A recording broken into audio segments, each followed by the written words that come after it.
Hey everyone, तो यहाँ पे स्टार्ट कर रहे हैं life processes in living organism part 1। इसका देखेंगे लेक्चर 1 एंड काफी सारी बातें अपने को करनी है। डेफिनेटली ये चैप्टर का वेटेज है 5 to 6 मार्क्स का।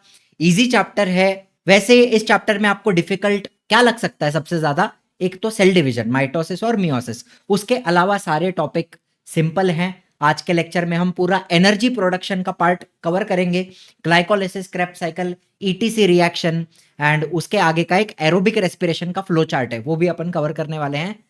शुरू करते हैं without wasting any time. Video अच्छा लगे लाइक करना, शेयर करना, सब्सक्राइब करना। चैनल को टारगेट रखते हैं 1000 लाइक्स का। Let us begin. अपने शरीर में ना बहुत सारे सिस्टम्स हैं, बराबर है। एक डाइजेस्टिव सिस्टम बेचारी डाइजेशन कर रही है, रेस्पिरेटरी सिस्टम सांसें ले रहे हैं अपन, सर्कुलेटरी सिस्टम तुम्हारे शरीर में दिल धड़कता है, खून तुम्हारे रगों में दौड़ रहा है, सर्कुलेट हो रहा है। एक्सक्रीटरी सिस्टम, ये वाली सुसु वाली सिस्टम, नर्वस सिस्टम हो गई जो पूरे शरीर को कंट्रोल में रखती है। तो इन सारी सिस्टम्स को अगर सही से काम करना है तो उनको क्या लगने वाली है? एनर्जी लगने वाली है। वो एनर्जी कहां से आती है? खाने से आती है, बराबर है। फॉर गेटिंग एनर्जी आपको खाना खाना पड़ेगा और खाने के अंदर कुछ कंपोनेंट्स होते हैं। कौन से कंपोनेंट्स हैं? इनको अपन न्यूट्रिएंट्स बोलते हैं। जैसे कार्बोहाइड्रेट है, प्रोटीन है, फैट है। ये क्या है? न्यूट्रिएंट। इनको खाने से क्या मिलता है? एनर्जी मिलता है। अब मुझे एक बात बताओ, ध्यान से सुनना। हाँ, इसके अलावा खाने के अंदर आपको वाइटामिन्स भी मिलते हैं, मिनरल्स भी मिलते हैं, फाइबर भी मिलता है, लेकिन उसके बारे में आगे बात करेंगे अपन। अभी अपने को कार्बोहाइड्रेट, फैट और प्रोटीन के ऊपर फोकस करना है। चलो, अपन खाना खाने बैठे हैं। हमने क्या क्या खाया? अभी ध्यान से सुनो। आपने कार्बोहाइड्रेट खाया तो कोई भी चीज खाने के बाद वो अंदर जाकर डाइजेस्ट होगी। डाइजेस्ट होने के बाद इट इज ब्रोकन डाउन। एक बात समझना, आप जो खाना खाते हो वो कैसा होता है? Complex food. कॉम्प्लेक्स फूड का क्या मतलब है? कि उसके मॉलिक्यूल्स बड़े बड़े हैं। सिंपल आपको बता रहा हूं। कॉम्प्लेक्स फूड मतलब मॉलिक्यूल्स बड़े बड़े हैं। आपने उसको खाया और पचाया, आपने उसका किया डाइजेशन, और डाइजेशन के बाद वो क्या बन जाता है? सिंपल फूड बोलूंगा मैं, या फिर सिंपल न्यूट्रिएंट्स बोलूंगा। सिंपल मतलब क्या? कि उसके मॉलिक्यूल्स छोटे छोटे हो जाते हैं जिनको इजीली एब्जॉर्ब किया जा सकता है आपके बॉडी के अंदर, बराबर है। बात समझ में आई? Complex food is broken down into simple food. ये काम होता है डाइजेशन का। अब आपने अगर कार्बोहाइड्रेट खाया हुआ है तो डाइजेशन के बाद कार्बोहाइड्रेट से आपको ग्लूकोज मिलता है। कार्बोहाइड्रेट तो बड़ा होता है, जैसे समझो ये कार्बोहाइड्रेट है, ठीक है, बड़ा मॉलिक्यूल है ना, बहुत बड़ा मॉलिक्यूल है। तो उसके अंदर जो छोटे छोटे टुकड़े हैं वो क्या है? ग्लूकोज। समझो ये ग्लूकोज है, ग्लूकोज है, ग्लूकोज है, ग्लूकोज है, ग्लूकोज है, ग्लूकोज है, ग्लूकोज है, ग्लूकोज है। समझ में आ रहा है? तो जब ये कार्बोहाइड्रेट डाइजेस्ट होगा तो सारे ग्लूकोज मॉलिक्यूल्स सेपरेट हो जाएंगे। Are you understanding? ठीक है। उसी तरीके से प्रोटीन्स, प्रोटीन्स के डाइजेशन के बाद आपको मिलते हैं अमीनो एसिड। तो फॉर एग्जांपल ये प्रोटीन है, ठीक है, इतना बड़ा प्रोटीन है, तो उसके अंदर आपको क्या क्या मिलेगा? Amino acid, amino acid, amino acid, amino acid. बात समझ में आई? तो प्रोटीन के डाइजेशन से आपको अमीनो एसिड मिल रहे हैं और फैट के डाइजेशन से आपको फैटी एसिड प्लस अल्कोहल मिलता है। एक प्रकार का अल्कोहल होता है, उसका नाम भी आपको बता दूंगा, ठीक है। फैटी एसिड प्लस अल्कोहल, ये अल्कोहल का नाम है ग्लिसरॉल,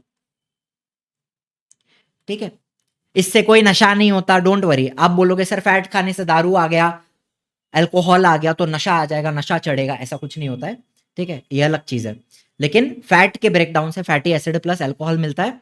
एंड फैट्स को हम लिपिड्स भी कहते हैं, ठीक है। फैट्स का दूसरा नाम है लिपिड्स। इतना क्लियर हो गया? चलो, बहुत बढ़िया।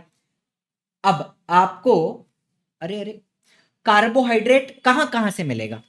कौन सी चीजें खाने से आपको कार्बोहाइड्रेट मिलने वाला है? जैसे सीरियल्स हो गए, गेहूं, राइस, ज्वार, मिलेट मतलब बाजरा, रागी, कॉर्न, ये सारे आपके सीरियल्स जिनको हम धान्य कहते हैं, धान कहते हैं। फिर फ्रूट्स एंड वेजिटेबल्स, इसमें से भी मिल जाएगा। Milk and sugar, chocolate, refined sugar, jaggery मतलब गुड़, हनी, शहद, पोटैटो एंड रताड़, रताड़या, रताड़ू, स्वीट पोटैटो। इन सारी चीजों से आपको क्या मिलता है? कार्बोहाइड्रेट्स मिलता है। 1 ग्राम कार्बोहाइड्रेट से, अब याद रखना ये ऑब्जेक्टिव में बहुत बार पूछते हैं, आपके स्कूल में भी पूछेंगे, बोर्ड एग्जाम में भी पूछते हैं। 1 ग्राम कार्बोहाइड्रेट खाने से कितना एनर्जी मिलने वाला है? 4 किलो कैलोरी, 4 किलो कैलोरी। एक और चीज बता दूं कि आगे बताऊं, यहीं पे बताता हूं। एक, अच्छा, कार्बोहाइड्रेट, कार्बोहाइड्रेट को शॉर्ट में मैं कार्ब्स बोलूंगा तो चलेगा, चलेगा ना, प्रॉब्लम नहीं है ना। कार्ब्स एंड प्रोटीन, इन दोनों में से दोनों की बात करूं तो 1 ग्राम में से आपको 4, ऐसा लिखना चाहिए ना, 4 किलो कैलोरी पर ग्राम, या फिर ऐसे लिखता हूं और इजी करता हूं, 4 किलो कैलोरी फ्रॉम 1 ग्राम, ठीक है, ऐसा चलेगा। तो कार्बोहाइड्रेट के भी 1 ग्राम से 4 किलो कैलोरी मिलती है, प्रोटीन के भी 1 ग्राम से 4 किलो कैलोरी मिलती है, ये आपको याद रखना है, ठीक है। दोनों का सेम है, प्रोटीन का और कार्बोहाइड्रेट का। चलो, बाकी जो भी बच्चे पर्सनली पढ़ना चाहते हैं, लाइव सेशन में पढ़ना चाहते हैं, लिमिटेड स्टूडेंट्स के साथ पढ़ना चाहते हैं, पर्सनल अटेंशन के साथ, तो RM6 आपके लिए है। ये अपनी फुल टीम ऑफ टीचर्स है, गैलेक्सी मैम है, मैं हूं, शुभम सर है, एंड ऑल सब्जेक्ट्स कवर हो जाएंगे यहाँ पे, English medium semi English medium दोनों कवर हो जाएगा। बच्चे कम होंगे तो इंडिविजुअल अटेंशन आपको मिलेगा। इस तरीके से मेंटोरशिप सेशन होगा, गाइडेंस सेशन अपन जूम के ऊपर कंडक्ट करेंगे। प्लस मोस्ट इंपॉर्टेंटली आपको एक स्पेशल IVR नंबर मिलता है, इससे आप किसी भी टीचर को कॉल कर सकते हो। अभी भी मुझे, ये मैं रिकॉर्ड कर रहा हूं, इसके बस 5 मिनट पहले मुझे 3 बच्चों का कॉल आया जिन्होंने रिसेंटली बैच परचेस किया। उनको बिलीव नहीं हो रहा था कि ऐसे एक्चुअली वो मुझसे बात कर पाएंगे कॉल करके डायरेक्टली, मैं उठाऊंगा, तो टेस्ट करने के लिए कॉल कर रहे थे कि सच में पार्थ सर उठाते हैं कि नहीं। एनीवे, तो ये IVR नंबर आपको मिलता है, आप किसी भी टीचर को, जो भी टीचर आपको पढ़ाएंगे उनको कॉल करके डाउट पूछ सकते हो, ये फीचर हम लोग देते हैं, ठीक है। तो पहले 100 बच्चे जो ज्वाइन करना चाहते हैं उनके लिए कूपन कोड है। प्लस आपको एक बात बताऊं, इससे तो चलो कूपन कोड तो पुरानी चीज हो गई, 1000 रुपीज का डिस्काउंट मिलता है, ये पुराना हो गया। अभी ESAT चल रहा है, easy learning scholarship admission test, इसमें आपको 90% डिस्काउंट मिल जाएगा। MCQ टेस्ट रहेगा, 25 क्वेश्चंस रहेंगे, 100 मार्क्स का रहेगा। इसके बारे में डिटेल मैंने अभी वीडियो बनाया था, इसके पहले वाला जो वीडियो मेरे चैनल पे है वो देखोगे तो आपको पूरा इन्फॉर्मेशन मिल जाएगा। बट 90% डिस्काउंट आपको मिल सकता है ये एग्जाम देने से। ये एग्जाम कहाँ होगी? इजी लर्निंग ऐप के ऊपर, अपना जो एप्लीकेशन है इजी लर्निंग, उसके ऊपर ये एग्जाम होती है। आप वो वीडियो देख लोगे चाहिए तो, नहीं तो नीचे डिस्क्रिप्शन में वो वीडियो का लिंक दे दूंगा, मैं टेस्ट का भी लिंक आपको नीचे दे दूंगा, वहां से भी आप दे सकते हो, ठीक है। चलिए, बाकी कुछ भी पूछना भी है, अगर कुछ नहीं समझ में आया तो इंक्वायरी के लिए आप ये दोनों नंबर पे डायरेक्टली कॉल कर सकते हैं। चलिए आगे बढ़ेंगे। एनर्जी प्रोडक्शन, आज का पूरा लेक्चर अपने को एनर्जी प्रोड्यूस करनी है, glycolysis, Krebs cycle, ETC reaction, ये चीजें हमें समझनी है। अब मुझे बताइए, सिर्फ खाना खाकर, आपने खाना खाया, फूड आपने कंज्यूम करा, लेकिन सिर्फ खाना खा के एनर्जी आ जाएगी? नहीं। For obtaining energy only nutrients are not necessary, आपको श्वास भी लेना पड़ेगा, आपको ऑक्सीजन की भी रिक्वायरमेंट है, ठीक है। न्यूट्रिएंट तो आ गया, कार्बोहाइड्रेट आ गया, प्रोटीन, फैट सब ले लिया आपने, लेकिन उसमें से जब एनर्जी निकालने की बात आती है तो आपको लगेगा ऑक्सीजन, बराबर है। अब ये एक डायग्राम आपके टेक्स्ट बुक में दिया है, तो इसका लेबलिंग आपको मैं फटाफट बता देता हूं। चलो, एक हो गया नेजल कैविटी। नेजल कैविटी मतलब क्या?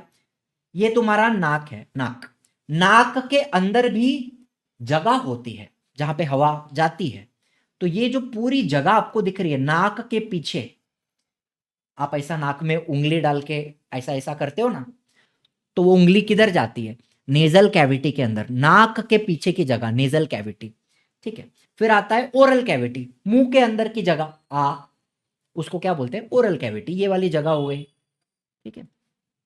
चलो, फिर आता है लैरिंग्स। लैरिंग्स मतलब तुम्हारा वॉइस बॉक्स जो होता है, जहां से यहां पे हाथ रखो और कुछ बोलो, वाइब्रेशन फील होता है, तो ये वाइब्रेशन किस चीज का है? वॉइस बॉक्स का है, ठीक है। उसको लैरिंग्स बोलते हैं, वॉइस बॉक्स, ठीक है। और लड़कों में वो वॉइस बॉक्स थोड़ा बड़ा होता है, तो ऐसा वो तुमको फील होता है, उसको एडम्स एप्पल करके बोलते हैं। लड़कियों में थोड़ा वो छोटा होता है, तो फील नहीं होता ऐसे। चलो, लैरिंग्स हो गया।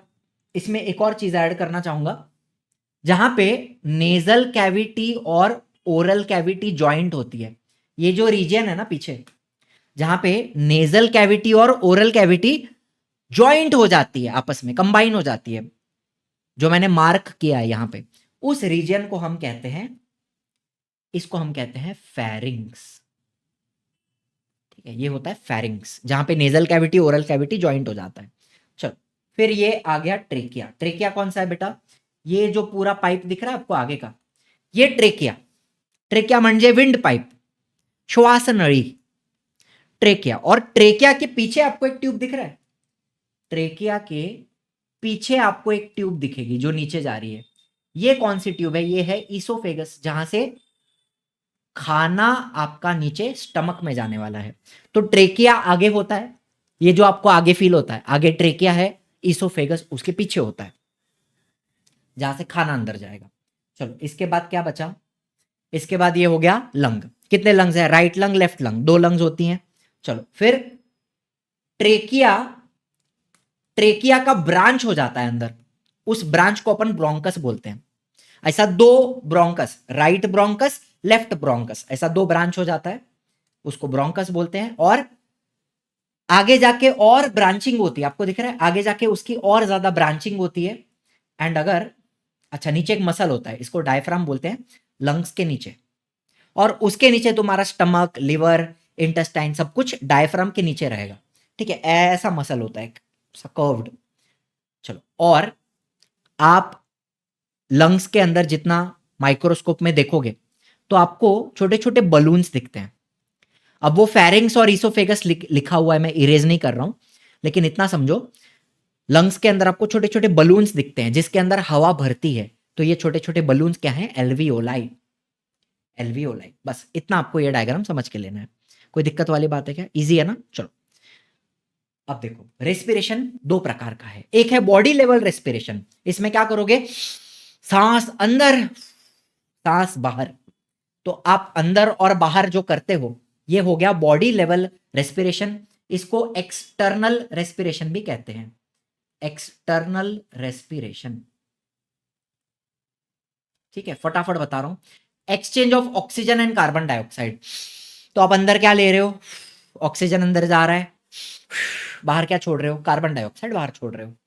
तो ऑक्सीजन और कार्बन डाइऑक्साइड का जो एक्सचेंज है, इसको बॉडी लेवल रेस्पिरेशन, नहीं तो एक्सटर्नल रेस्पिरेशन कहते हैं। और जो चीज आपके सेल के अंदर होने वाली है, ध्यान से सुनना, सेल के अंदर भी रेस्पिरेशन होता है, जिसको सेल्यूलर रेस्पिरेशन या तो इंटरनल, इधर लिख रहा हूं ऊपर, इंटरनल रेस्पिरेशन कहते हैं। ये प्रोसेस सेल के अंदर होती है, हर एक सेल के अंदर, शरीर में जितना भी ट्रिलियंस ऑफ सेल्स है, सारे सेल के अंदर ये प्रोसेस होने वाली है, एनर्जी प्रोड्यूस करने के लिए। सेल्यूलर रेस्पिरेशन से क्या होता है? एनर्जी प्रोड्यूस होती है। अब यहां पर हम बोलते हैं फूड स्टफ। फूड स्टफ मतलब जो न्यूट्रिएंट्स आपने खाया था, न्यूट्रिएंट्स। ठीक है, they are oxidised inside the cell. अब ऑक्सीडेशन का आपको सरल मतलब अगर बताऊं तो केमिस्ट्री में लॉस ऑफ इलेक्ट्रॉन्स।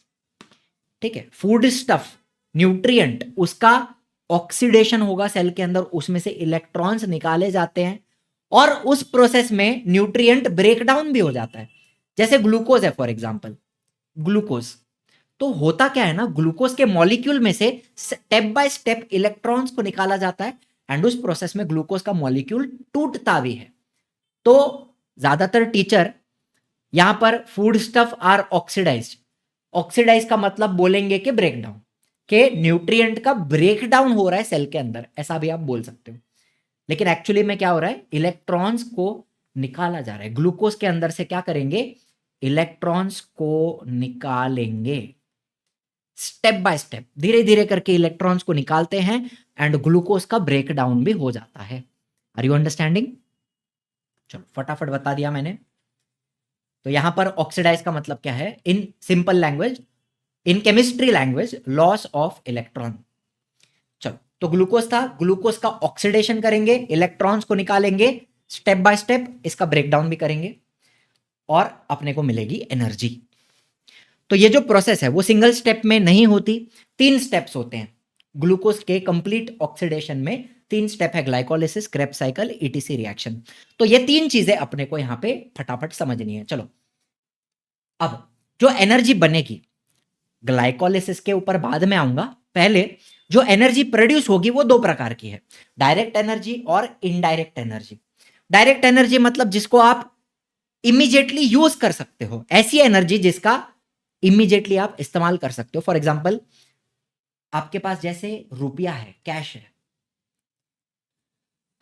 मेरे पास कैश है, तो मैं डायरेक्टली दुकान जाके ये कैश का इस्तेमाल कर सकता हूं और कुछ भी खरीद सकता हूं जो भी मेरे को चाहिए। तो ये डायरेक्ट एनर्जी है, डायरेक्टली इसको दिया और सामान ले लिया। ठीक है, direct energy is like cash, जिसको इमीडिएटली यूज किया जा सकता है, बराबर। तो इनडायरेक्ट एनर्जी क्या रहता है? अच्छा रुको, डायरेक्ट एनर्जी क्या है? एटीपी। एटीपी का मॉलिक्यूल होता है, उसको डायरेक्ट एनर्जी बोलते हैं, adenosine triphosphate. It is the energy currency of the cell. Currency क्यों बोला है? बिकॉज कैश के जैसा है, राइट। उसको आपका जो सेल है वो एटीपी को इमीडिएटली यूज कर सकता है। किसी भी प्रोसेस करने के लिए, कोई भी रिएक्शन करना है, तो एटीपी का तुरंत इस्तेमाल किया जा सकता है एनर्जी लाने के लिए। Are you understanding? ATP is the energy currency of the cell. तो इनडायरेक्ट एनर्जी कैसी होती है? Indirect energy is like cheque which the cell cannot spend directly. अभी आपके पास अगर चेक है, अभी मेरे पास एक्चुअली में चेक नहीं है, लेकिन ऐसे ही एक पेपर है मेरे पास, ठीक है, ठीक है, ऐसा एक पेपर है, चेक है मेरे पास, तो मुझे बैंक जाना पड़ेगा, चेक डिपॉजिट करना पड़ेगा, फिर पैसा मेरे अकाउंट में आएगा, फिर वो पैसा मैं इस्तेमाल कर सकता हूं। तो मुझे चेक को कन्वर्ट करना पड़ता है। Are you understanding? तो इनडायरेक्ट एनर्जी में 2 चीजें होती हैं। There are 2 coenzymes. कोएंजाइम्स मतलब क्या? ऐसे कुछ केमिकल्स हैं जो एंजाइम्स को हेल्प करते हैं। कोएंजाइम का क्या मतलब है? ऐसे कुछ केमिकल जो एंजाइम्स को हेल्प करते हैं काम करने में, इनको कोएंजाइम्स कहा जाता है। What are enzymes? अभी आप पूछोगे एंजाइम क्या है? बेटा, एंजाइम्स आर केमिकल्स जो रिएक्शंस की स्पीड बढ़ाते हैं आपके सेल के अंदर। सेल के अंदर जो भी मेटाबॉलिक रिएक्शंस हो रहे हैं उनकी स्पीड बढ़ाने का काम करते हैं enzyme. They are like catalysts. तो ये कोएंजाइम क्या करते हैं? एंजाइम को मदद करते हैं काम करने में। बात समझ में आई? ठीक है, तो देर आर 2 कोएंजाइम्स। इनका नाम क्या है? नाडू और फाडू, NADH2 FADH2, नाडू फाडू। ठीक है, इनका फुल फॉर्म भी याद रखना है। तो हमें करना क्या है? हमें इन दोनों को कन्वर्ट करना है इनटू एटीपी। ये लोग चेक के जैसे हैं, इनडायरेक्ट एनर्जी, तो इनको अपन क्या करते हैं? कन्वर्ट करते हैं इनटू एटीपी, और एटीपी को तुरंत इस्तेमाल किया जा सकता है। ATP is direct energy, it is like cash, रुपया, डायरेक्ट वापर दिया, और इनको कन्वर्ट करना पड़ेगा एटीपी में। Are you understanding? चलो, तो इनका फुल फॉर्म अपन समझ लेंगे, नाडू फाडू। अब ये नाडू में, ये जो फुल फॉर्म आपको बता रहा हूं ये सिर्फ इस चीज का है, नाड, NAD, H2 मतलब हाइड्रोजन। उसका हाइड्रोजन का क्या फुल फॉर्म बताऊं? NAD का full form nicotinamide adenine dinucleotide. Nicotinamide adenine dinucleotide 1 mark के लिए एग्जाम में पूछते हैं। और फाड, फाड का फुल फॉर्म रहेगा फ्लैविन adenine dinucleotide. फ्लैविन adenine dinucleotide. H2 मतलब हाइड्रोजन, उसका क्या बताऊं अभी। ठीक है, लर्न हो गया। अभी NADH2 को जब कन्वर्ट किया जाएगा तो उसमें से 3 एटीपी मिलते हैं। चेक को कैश में कन्वर्ट करते हैं, NADH2 को अपन एटीपी में कन्वर्ट करेंगे, और FADH2 को जब कन्वर्ट करते हैं उसमें से 2 एटीपी मिलता है। ठीक है, नाडू में से 3 एटीपी, फाडू में से 2 एटीपी। चलो, इतनी बात क्लियर हो गई। फिर चलते हैं ग्लाइकोलिसिस पे। अब ये glycolysis, the process of glycolysis was discovered by 3 scientist. तीनों के नाम आपको बता देता हूं। एक थे गुस्ताव एम्डेन, देखो गुस्ताव एम्डेन, ओतो मेयरहॉफ एंड जेकब पार्नेस। तो इनका जो सरनेम का पहला लेटर है EMP, EMP को लेके हमने ग्लाइकोलिसिस का दूसरा नाम बनाया। Glycolysis is also known as EMP pathway, exam में पूछ सकते हैं। तो ईएमपी किधर से आया? एमडेन, मेयर ऑफ पार्नेस, ठीक है। इन तीनों ने डिस्कवर किया था ग्लाइकोलिसिस। अब इसमें क्या होता है, अभी आपको फटाफट बताऊंगा, बिल्कुल टाइम पास नहीं। ग्लाइकोलिसिस की जो प्रोसेस है, पहली बात ये होती है साइटोप्लाज्म में। आपको मालूम है सेल है, सेल में न्यूक्लियस है, न्यूक्लियस में डीएनए, क्रोमैटिन मटेरियल वो सब रहेगा, और न्यूक्लियस के बाहर का जो पार्ट है, न्यूक्लियस के बाहर का जो ये न्यूक्लियस है, न्यूक्लियस, उसके बाहर के पार्ट को अपन साइटोप्लाज्म बोलते हैं। और साइटोप्लाज्म में दूसरे ऑर्गेनेल्स भी होते हैं, गोल्गी कॉम्प्लेक्स है, endoplasmic reticulum, ribosomes, mitochondria, chloroplast, ये सारी चीजें होती है, राइट। तो ये जो ग्लाइकोलिसिस का रिएक्शन है, ये होता कहां पर है? ये साइटोप्लाज्म में होता है डायरेक्टली। साइटोप्लाज्म एक जेली जैसा मटेरियल है जो आपके सेल के अंदर है, और उसके अंदर सारे ऑर्गेनेल्स प्रेजेंट है। तो साइटोप्लाज्म में ये प्रोसेस होती है। तो यहां पर मैं पीछे आपको क्या दिखाना चाहता हूं? मैं आपको दिखाना चाहता हूं कि हम साइटोप्लाज्म के अंदर, ये पूरा समझ लो ये साइटोप्लाज्म है, हम साइटोप्लाज्म के अंदर बैठे हैं और हम रिएक्शन को देख रहे हैं। तो यहां पर होता क्या है, ग्लूकोज का फॉर्मूला क्या है? C6H12O6 बराबर है 6 छक्का H12O छक्का, C6H12O6। तो यहां पे अपन ने 6 कार्बन दिखाया, हाइड्रोजन ऑक्सीजन दिखाने की यहां पे जरूरत नहीं है। तो मैं आपको यहां पे 1 2 3 4 5 6 इस तरीके से ग्लूकोज का मॉलिक्यूल बता रहा हूं, 6 कार्बन वाला, बराबर है। हाइड्रोजन ऑक्सीजन दिखाने की जरूरत यहां पे नहीं है, इसलिए मैंने नहीं दिखाया है। आपको मैंने 6 कार्बन दिखाया, बराबर। ये आपका ग्लूकोज का मॉलिक्यूल। अब ग्लाइकोलिसिस में क्या करना है, इसको अपन ब्रेक कर देंगे इनटू 2 पार्ट्स, ठीक है। ग्लूकोज का मॉलिक्यूल ब्रेक हो जाता है इनटू 2 पार्ट्स, एंड ये जो नया केमिकल बनता है इसका नाम है पायरुविक एसिड, ठीक है। तो एक ग्लूकोज के मॉलिक्यूल में से आपको 2 पायरुविक एसिड के मॉलिक्यूल मिलते हैं। इसके अलावा आपको एडिशनल बाय प्रोडक्ट्स भी मिलेंगे। क्या क्या मिलेगा आपको? 2 एटीपी मिलेंगे। ये हो गया प्रोसेस, इतना ही है प्रोसेस, एवढीच आहे। इधर अगर शॉर्ट में लिखना है, आपके पास था 1 ग्लूकोज मॉलिक्यूल, बराबर, उसमें से तुमको मिला pyruvic acid, pyruvic acid, 2 molecules of pyruvic acid. बस ग्लाइकोलिसिस किधर होता है? साइटोप्लाज्म में होता है। इतना याद रखना है। पायरुविक एसिड क्या है? एक प्रकार का केमिकल है, और इस प्रोसेस में आपको कुछ बाय प्रोडक्ट्स मिलते हैं, एडिशनल प्रोडक्ट्स, जैसे 2 एटीपी मॉलिक्यूल मिले, 2 नाडू एंड 2 वाटर मॉलिक्यूल्स। अब इसको याद रखने का एक छोटा सा ट्रिक आपको यहां पे बताता हूं, ठीक है। ग्लाइकोलिसिस में क्या क्या बनता है? क्या क्या बना? 2 बार पान खाओ और पानी पियो, 2 बार पान खाओ पानी पियो। इसका क्या मतलब है? 2 molecules of pyruvic acid, ATP, Nadu and water. 2 बार पान खाया पानी पिया, पान खाया पानी पिया, पान खाया पानी पिया। पायरुविक एसिड के 2 मॉलिक्यूल, एटीपी के 2 मॉलिक्यूल, नाडू एंड वाटर, ये बनता है आपका ग्लाइकोलिसिस। बस इतना ही है, इतना याद रख सकते हो आप। चलो, can we remember this much? Glycolysis समाप्त हो गई। इसके बाद हमने जो पायरुविक एसिड बनाया, वो पायरुविक एसिड अभी जाता है माइटोकॉन्ड्रिया के अंदर। किधर जाता है? माइटोकॉन्ड्रिया में। ये कौन है? माइटोकॉन्ड्रिया। ध्यान से समझना मेरी बात को। पायरुविक एसिड के दोनों मॉलिक्यूल कहां गए? माइटोकॉन्ड्रिया में, और वहां जाकर ये लोग कन्वर्ट होंगे इनटू अनदर केमिकल जिसका नाम है एसिटाइल कोएंजाइम ए। अब इस प्रोसेस को हम इंटरमीडिएट स्टेप कहते हैं। इस प्रोसेस को मैं क्या कहता हूं? देखो, ग्लाइकोलिसिस के बाद क्या होता है? क्रेब्स साइकिल होता है, ठीक है। लेकिन इन दोनों के बीच में एक छोटा सा स्टेप आता है, उसको हम कहते हैं इंटरमीडिएट। बीच का बंदर, इंटरमीडिएट स्टेप। बंदर बिंदर नहीं, बीच का स्टेप, इंटरमीडिएट स्टेप।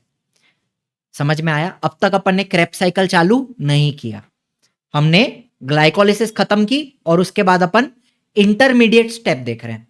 फिर से बता दूं क्या हुआ यहां पे, पायरुविक एसिड के दोनों मॉलिक्यूल किधर गए, माइटोकॉन्ड्रिया में गए, और वहां जाके उनको कन्वर्ट करेंगे इनटू एसिटाइल को ए। को ए का मतलब है, को ए इसका क्या मतलब है बेटा, को को एंजाइम, को एंजाइम ए नाम है उसका। व्हाट इज अ को एंजाइम, एक केमिकल है जो एंजाइम्स को हेल्प करता है काम करने में, ठीक है।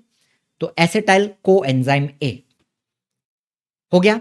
और इस स्टेप में भी कुछ कुछ बनता है, क्या बनता है, इस स्टेप में 2 नाडु और 2 CO2 बनता है। तो इसको अपन कैसे याद रखेंगे, अपन बोलेंगे 2 बार, 2 बार नको, 2 बार नको मतलब ये क्या है, नाडु, और ये क्या है, CO2। 2 molecules of Nadu and CO2, 2 बार नको, नको नको, नको नको, 2 बार नको, नाडु का 2 मॉलिक्यूल, कार्बन डाइऑक्साइड का 2 मॉलिक्यूल। ये हो गया इंटरमीडिएट स्टेप, पायरुविक एसिड को कन्वर्ट किया एसिटाइल को एंजाइम में। अब आगे की स्टेप होती है क्रेब्स साइकिल। देखो, the cyclic reactions in the Krebs cycle they were discovered by sir Hans Krebs. ये हमारे साइंटिस्ट हैं हांस क्रेब। इन्होंने ये जो क्रेब्स साइकिल है ना, ध्यान से सुनना मेरी बात, क्रेब्स साइकिल, साइकिल मतलब क्या, जो एक राउंड में चलती है, ऐसे ऐसे ऐसे गोल गोल गोल गोल गोल गोल गोल गोल चलते रहती है कंटिन्यूसली, इसलिए इसको साइकिल बोलते हैं, जो कंटिन्यूसली गोल गोल गोल गोल चलते रहती है, बराबर है। तो साइक्लिक रिएक्शंस इधर लिखा है ना, साइक्लिक रिएक्शन मतलब जो एक साइकिल में रिएक्शंस कंटिन्यूसली चल रहे हैं। इन रिएक्शंस की डिस्कवरी किसने की थी, सर हांस क्रेब, ठीक है। सीधा मुद्दे पे आऊंगा। अभी मेरे को बताओ, इंटरमीडिएट स्टेप खत्म हो गया, हमने एसिटाइल कोएंजाइम ए बनाया, बराबर है। अब ये सब कुछ प्रोसेस किधर हो रहा है, माइटोकॉन्ड्रिया के अंदर हो रहा है। इंटरमीडिएट स्टेप भी कहां होता है, माइटोकॉन्ड्रिया के अंदर होता है। अब आगे का क्रेब्स साइकिल भी किधर होगा, माइटोकॉन्ड्रिया के अंदर होगा। उसके आगे ईटीसी रिएक्शन कहां होगा, माइटोकॉन्ड्रिया के अंदर होगा। सिर्फ ग्लाइकोलिसिस एक आपका साइटोप्लाज्म में हुआ, बात समझ में आई। अब जैसे ही क्रेब्स साइकिल स्टार्ट होती है, एसिटाइल कोएंजाइम ए को कन्वर्ट किया जाता है इनटू फर्स्ट प्रोडक्ट। देखो यहां पे ना आपको दिख रहा है, यहां पे बहुत सारी चीजें बनती हैं। आपको दिख रहा है ऊपर से एसिटाइल को ए साइकिल के अंदर आ रहा है, और उसके आगे बहुत सारी चीजें बनती हैं, सिट्रेट, फिर आगे आगे नाम नहीं दिया है, ठीक है कोई बात नहीं, alpha ketoglutarate, oxaloacetate, ऐसा बहुत कुछ बनता है। इस प्रोसेस के अंदर बहुत सारे केमिकल्स बनते हैं, लेकिन सबसे पहला स्टेप क्या है, एसिटाइल कोएंजाइम ए को हम कन्वर्ट करते हैं into citric acid, first product. ये जो साइकिल है ना, ऐसी साइकिल, उस साइकिल का फर्स्ट प्रोडक्ट कौन है, सिट्रिक एसिड, फर्स्ट प्रोडक्ट। बात समझ में आई। एसिटाइल कोएंजाइम ए को कन्वर्ट करते हैं into citric acid, it is the first product of the cycle. तो अच्छा, बाय द वे,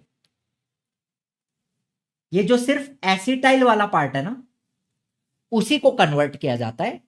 जो कोएंजाइम वाला पार्ट है, को ए, ये सेपरेट हो जाता है और बाद में रिसाइकल होता है। रिसाइकल मतलब फिर से वो पीछे इंटरमीडिएट स्टेप के लिए चला जाता है। तो सिर्फ एसिटाइल वाला पार्ट है जो सिट्रिक एसिड बनता है। को ए, को एंजाइम ए क्या करता है, रिसाइकल होता है, वापस इंटरमीडिएट स्टेप में चला जाता है। बात समझ में आ गई। चलो, तो यहां पे पहला प्रोडक्ट क्या बना, सिट्रिक एसिड। सिट्रिक एसिड के अंदर citric acid has 3 carboxylic acid group. अब कार्बोक्सिलिक एसिड क्या होता है, ये आप chapter number 9 science 1 carbon compound में पढ़ोगे। फंक्शनल ग्रुप है। अभी मैं क्या बताऊं इधर, ये जो COOH ऐसा एक ग्रुप होता है, फंक्शनल ग्रुप, इसको कार्बोक्सिलिक एसिड बोलते हैं। तो सिट्रिक एसिड के अंदर ऐसा 3 होता है, COOH ऐसा 3 रहता है। सिट्रिक एसिड के अंदर ऐसे 3 कार्बोक्सिलिक एसिड के ग्रुप होते हैं। तो इस साइकिल को ट्राई कार्बोक्सिलिक एसिड साइकिल भी कहा जाता है। क्यों कहा जाता है, TCA cycle, try carboxylic acid cycle. क्यों? बिकॉज यहां पर फर्स्ट प्रोडक्ट जो एसिटाइल वाला पार्ट है उसको कन्वर्ट करके हम सिट्रिक एसिड बनाते हैं, वो आपका फर्स्ट प्रोडक्ट है। सिट्रिक एसिड में 3 कार्बोक्सिलिक एसिड ग्रुप हैं, तो this cycle is also known as tricarboxylic acid cycle because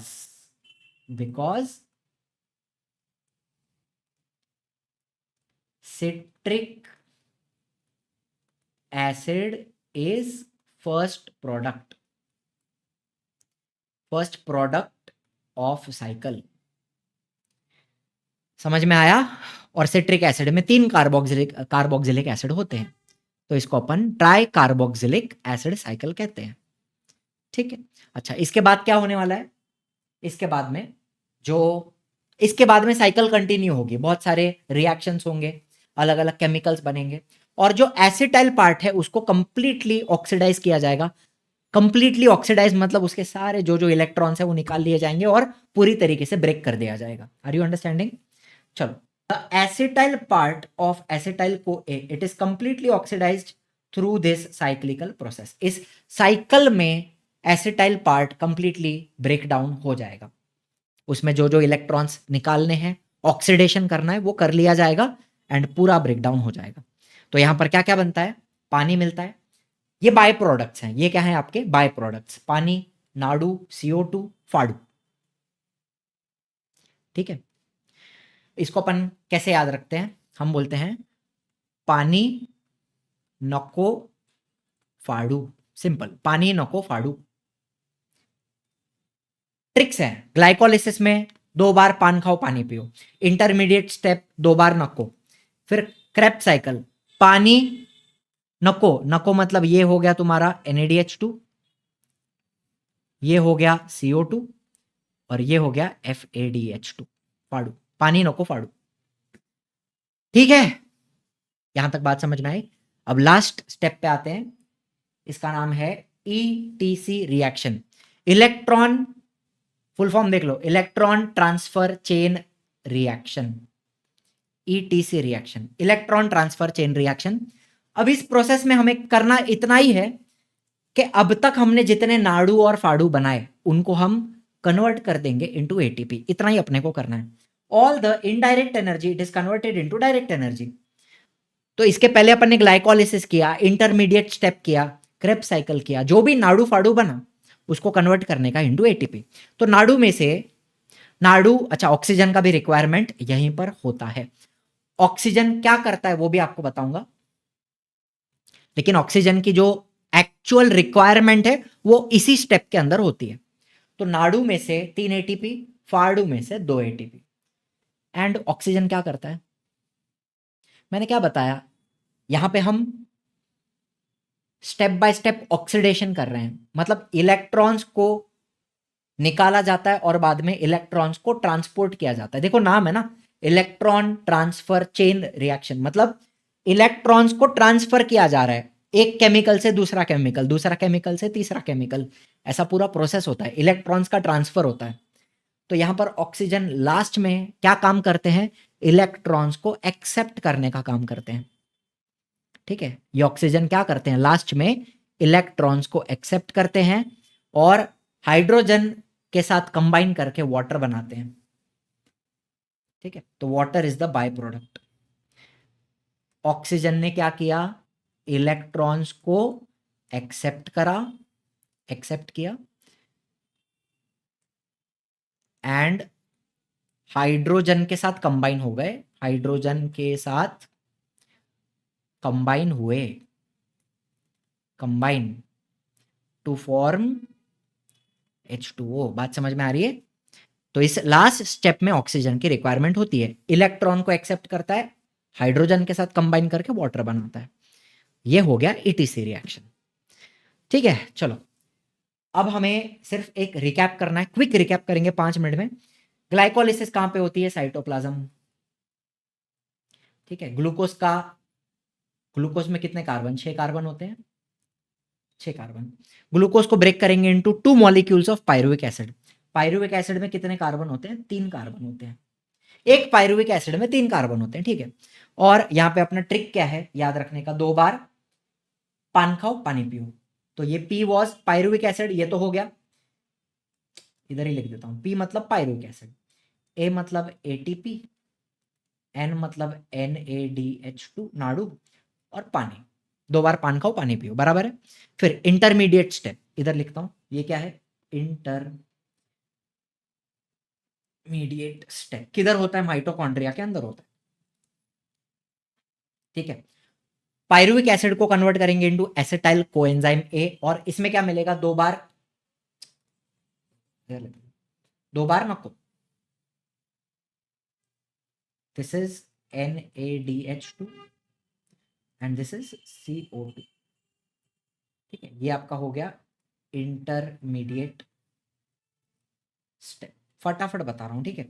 चलो फिर क्रेब्स साइकिल में जो एसिटाइल कोएंजाइम ए है उसका एसिटाइल पार्ट, इसका होगा कंप्लीट ऑक्सीडेशन, कंप्लीट ब्रेकडाउन।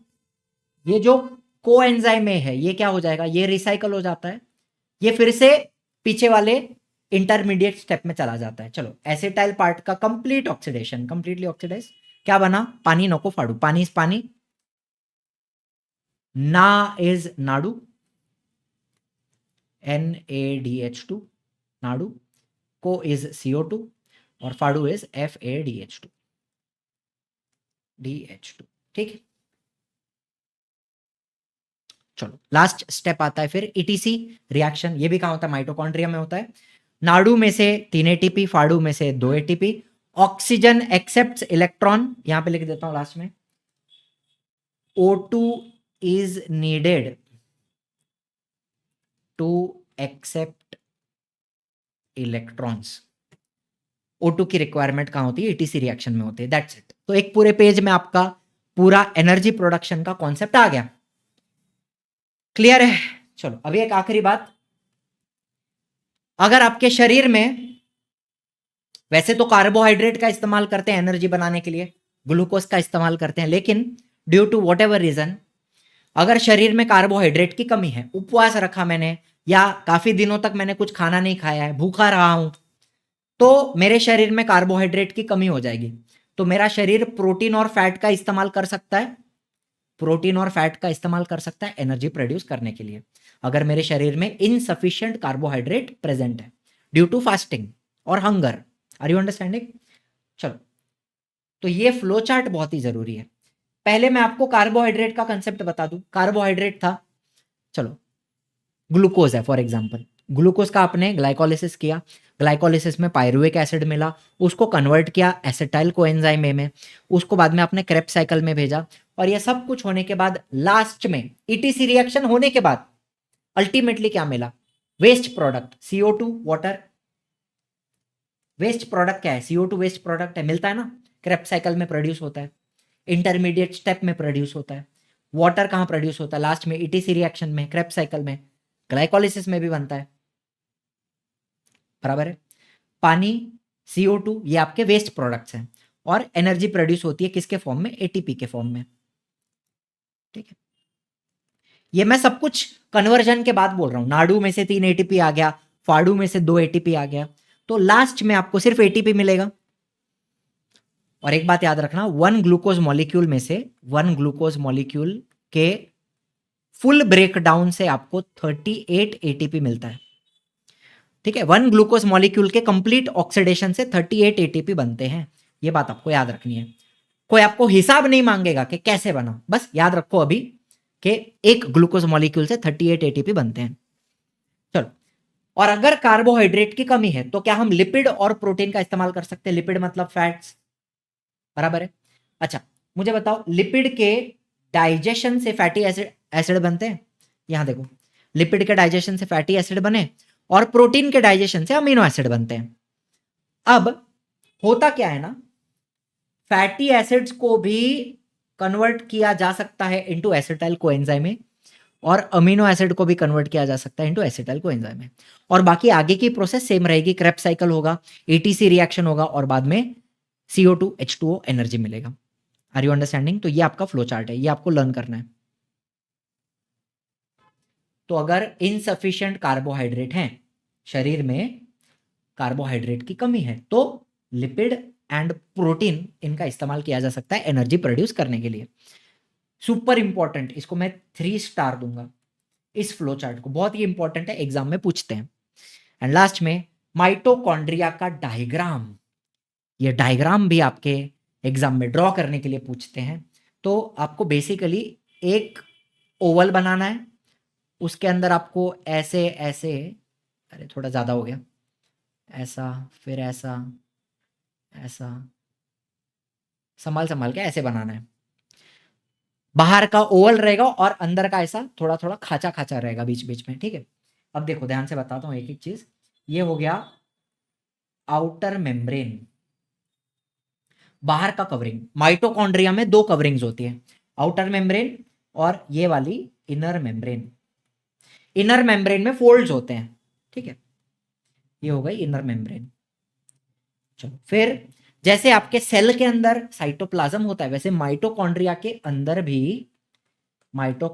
अंदर भी जेली लाइक मटेरियल होता है और उसको अपन बोलते हैं माइटोकॉन्ड्रियल मैट्रिक्स, ठीक है, माइटोकॉन्ड्रियल मैट्रिक्स। चलो फिर, अरे ये इधर नहीं लिखना चाहिए, इधर दूसरी बात लिखनी पड़ेगी, यहां लिख देता हूं, माइटोकॉन्ड्रियल मैट्रिक्स, ठीक है। अभी देखो, ये है तुम्हारा फॉर एग्जांपल पायरुविक एसिड। ये पायरुविक एसिड आया, ए आ गया तुम्हारा अपने माइटोकॉन्ड्रिया के अंदर। उसके बाद इंटरमीडिएट स्टेप होगा और इसको कन्वर्ट करके अपन क्या बनाते हैं, एसिटाइल कोएंजाइम ए, ठीक है। और अगर कार्बोहाइड्रेट की कमी है तो अपन ने फैटी एसिड लिया हुआ है, फैटी एसिड्स, इसको भी कन्वर्ट कर सकते हो इनटू एसिटाइल कोएंजाइम है। और बाद में ये तुम्हारी TCA cycle, try carboxylic acid cycle, क्यों बोलते हैं टीसीए, बिकॉज इस साइकिल का पहला प्रोडक्ट सिट्रिक एसिड होता है और सिट्रिक एसिड के अंदर 3 carboxylic acid groups are present. चलो अभी क्या करेंगे, अभी ये आपका एसिटाइल कोएंजाइम ए ये आ जाएगा साइकिल के अंदर, इस तरीके से साइकिल को एंटर करेगा। बाद में साइकिल होगी, ये बात याद रखना, को ए ये तो रिसाइकल हो जाता है, ठीक है, रिसाइकल हो जाता है, लेकिन एसिटाइल का जो पार्ट है वो पूरा कंप्लीट ब्रेकडाउन हो जाएगा, बराबर है। क्या क्या मिलेगा यहां पे आपको, देखो एक बार, अब यहां पे ना NaDH2 को NaDH लिखा हुआ है तो अपन वैसे लिखेंगे NaDH प्लस CO2 मिला, CO2, एक और बार मिला NaDH प्लस CO2, फिर एक बार FAD मिल गया FADH2 और एक बार वापस NaDH मिला, इतना ही है। 2 बार NaDH प्लस CO2, एक बार FADH2, एक बार NaDH। Let me just confirm, यहां पे वाटर मॉलिक्यूल ये लोग ने मेंशन किया है क्या, वैसे तो वाटर भी बनता ही है, क्रेब्स साइकिल में क्या क्या बनता है, पानी नको फाड़ू ना, पानी नको फाड़ू, बराबर है, ये आपका क्रेब्स साइकिल का शॉर्ट फॉर्म है, ट्रिक है। तो यहाँ पे टेक्स्ट बुक में पानी मेंशन किया है कि मेरे को एक बार बस चेक करने दो, नहीं किया है मेंशन, इतना ही है। तो इस तरीके से आप बनाओगे आपका क्रेब्स साइकिल का माइटोकॉन्ड्रिया का डायग्राम, क्रेब्स साइकिल माइटोकॉन्ड्रिया, ठीक है। चलो with this we will complete lecture number 1। Lecture 2 में हम सारे बाकी न्यूट्रिएंट्स जो हैं, जैसे हमें प्रोटीन के बारे में पढ़ना है, फैट्स के बारे में पढ़ना है, मिनरल्स हैं, वाइटामिन्स हैं, मिनरल्स नहीं है वाइटामिन्स है, फाइबर है, वाटर है, वो वाला पूरा पार्ट अपन लेक्चर 2 में कंप्लीट कर देंगे, ठीक है। चलिए, thank you so much for watching, I will see you in the next one, tata bye bye, जय हिंद, जय महाराष्ट्र।